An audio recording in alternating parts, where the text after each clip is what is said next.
शायर ने बड़ी अच्छी बात कही इश्क के बारे में, लेकिन यहाँ अप्लाई होती है। उसने कहा, वो नहीं मेरा सही, उससे मोहब्बत है तो है। भाई किसी से मोहब्बत है, नहीं हो पाया मेरा, कोई बात नहीं। वो नहीं मेरा मगर उससे मोहब्बत है तो है। अब ये रस्मों और रिवाजों से बगावत है तो है। अगर मैंने एक सही बात कह दी और वो रस्म रिवाज के खिलाफ है तो है, मैं क्यों डरूंगा। जो मुझे ठीक लगा, अपने ईमान के मुताबिक लगा, मैंने कहा वो करूंगा।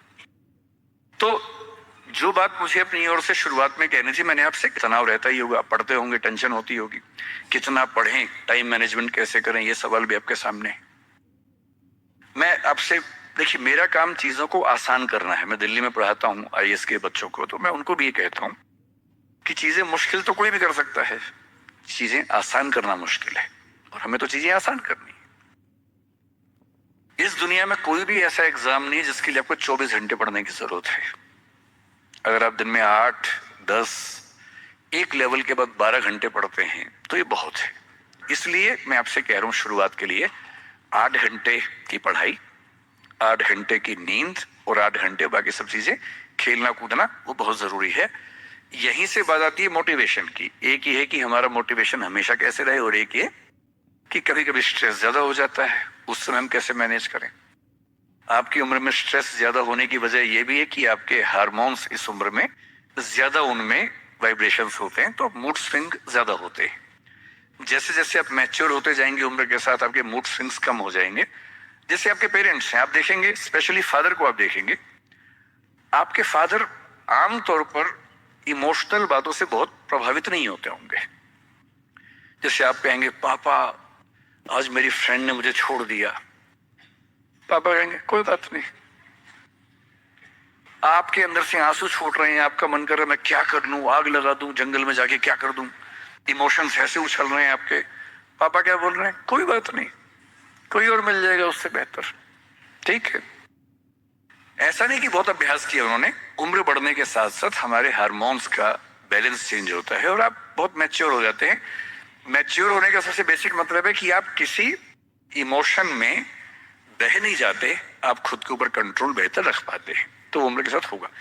लेकिन अभी जैसे डिमोटिवेशन आपको होता होगा, करियर को लेकर सवाल मन में आता होगा कि आईएएस बनूं तो कैसे बनूं, कितना पढ़ूं, कितना ना पढ़ूं, ये सब सवाल आते होंगे। मैं तो आईएएस के लिए पढ़ाता हूं। अगर आप आईएएस की तैयारी करेंगे तो इनडायरेक्टली कहीं ना कहीं मुझे उससे फायदा ही होगा। पर ईमानदारी की बात यह है कि वो अकेला रास्ता नहीं है। एक बात को ठीक से, आईएएस बनने का मजा क्या है कि आपका सोचने का तरीका बहुत साइंटिफिक हो जाता है। आप फैक्ट्स पे बात करते हैं, तथ्यों पे बात करते हैं, आर्गुमेंट से बात करते हैं, इमोशन से बात नहीं करते हैं, समझदारी से बात करते हैं।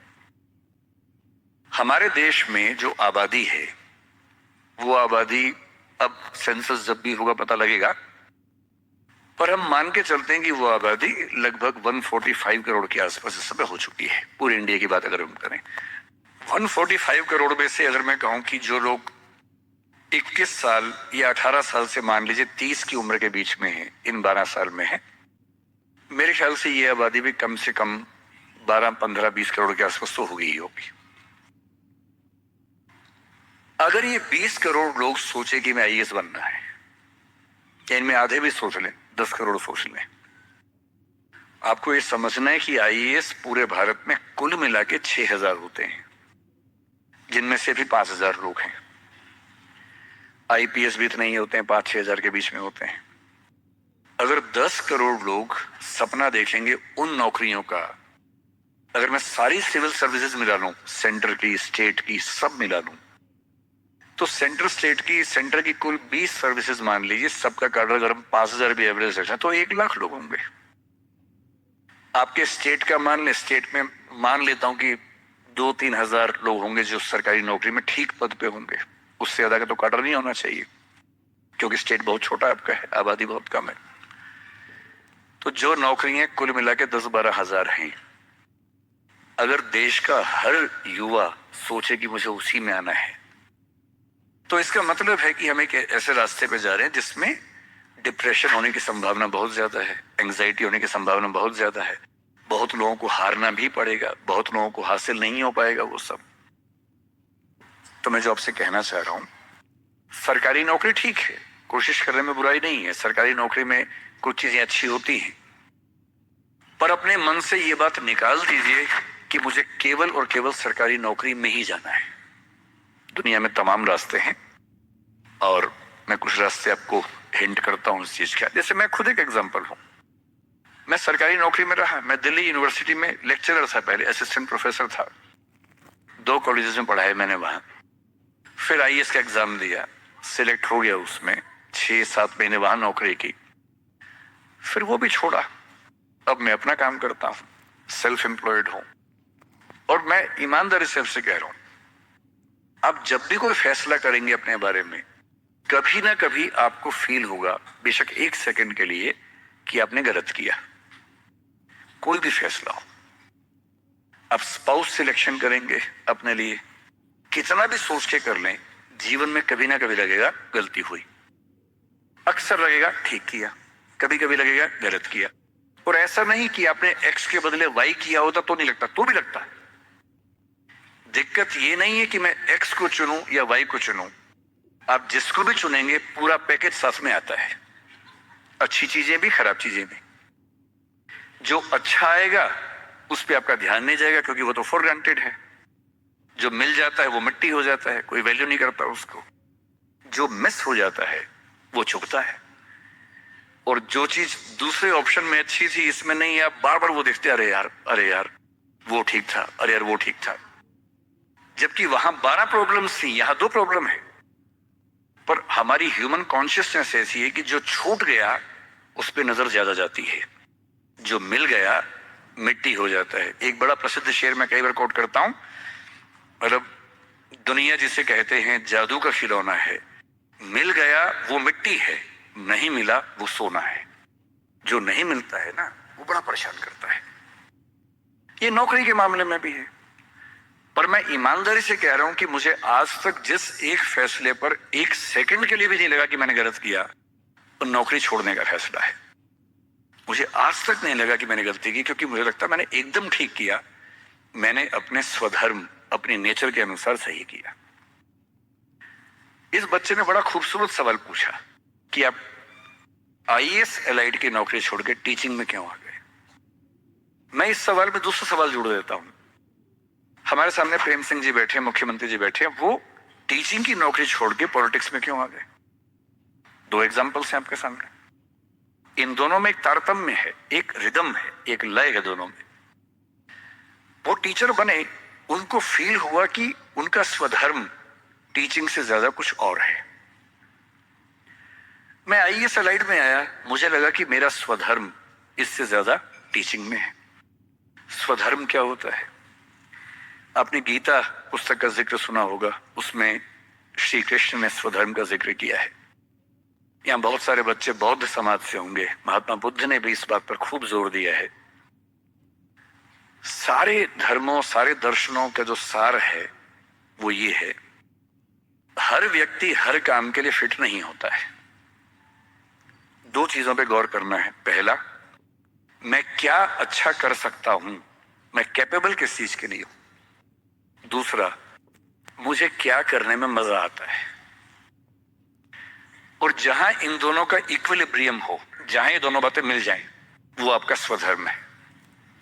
यानी जैसे मैं सिंगर बनना चाहता था, पर मैं इतना गंदा गाता हूं कि मैं जब घर में गाता था मेरे पेरेंट्स बोले तो मैं भारतीय सेना में चले जाना चाहिए, बिना बंदूक के विदेशी की तरह देखिए गा देना, बस वैसे ही मर जाएंगे सारे के सारे।